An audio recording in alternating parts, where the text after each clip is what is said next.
That's great. But again, there's some things standing in the way, mainly a first mortgage. So how do you get around that? Now, there are some people out there that have used bridge loans to be able to purchase their next home.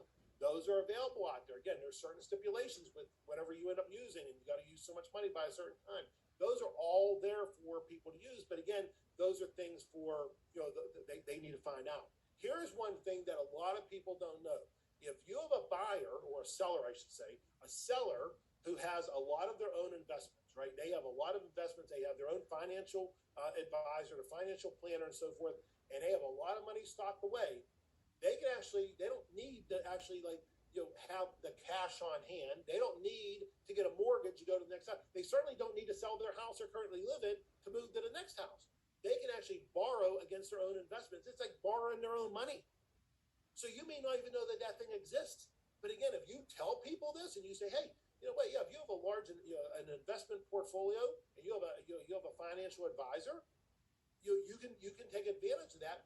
Talk to them about how you can get $200,000, $300,000, $400,000 out of your own investments, borrow against your own investments to get into house number 2. That is huge. I've helped 4 people do that in the last 3 years because I was knowledgeable about it and I told them about it. Again, I'm not their financial advisor. I just knew enough to say, do you have a financial advisor? Oh, you do. Well, you know what? If you have your own investments, you can borrow against that. You don't need to sell your house you're currently living in. We can get you your next house. Once you're out of the house, then we can list that house and we can sell it from there.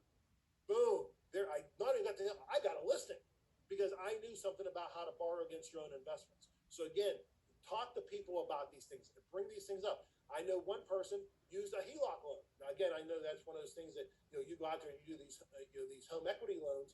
They used it and they got enough money out that they were able to go buy their next house, and then they put the money back in when they sold it. They went off and they paid off their HELOC loan on house number 1.